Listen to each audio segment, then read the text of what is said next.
Good afternoon. This is Keith Brown with Commodity Consulting with some commentary for Thursday. It's about 2:40 Eastern Time. Cotton market sort of repeated its motions of yesterday in that we traded down all day till late in the day and we popped back up, closed slightly higher. Spot March cotton went out around 60.56, up 13.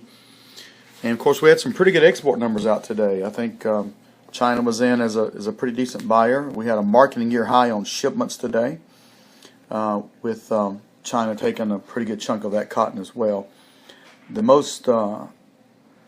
country that's the most noticeably absent is Turkey in these recent sales, and Turkey, of course, is accusing the United States of unfair dumping practices of cotton, and so they have canceled some cotton today, but we did see where they actually took some on shipment, so maybe they're not all that mad. A couple of still the drivers this week are the stock market and the crude oil market. Today the stock market is up 300 points after being sharply higher yesterday, so it is coming back close.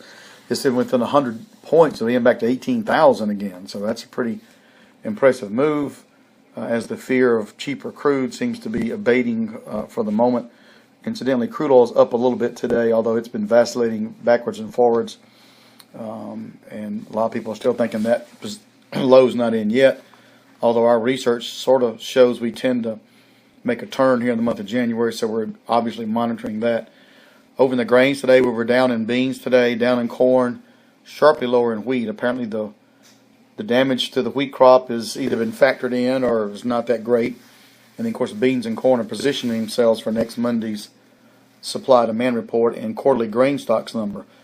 Of course, this January data is quite the mover. A couple of times I remember we've been limit up or limit down. I think mainly limit down. They definitely set the tone for the coming year. And as you look at everything, of course, there's still a lot of talk about more bean acres, less cotton acres, less corn acres, and certainly wheat basically as a cover crop.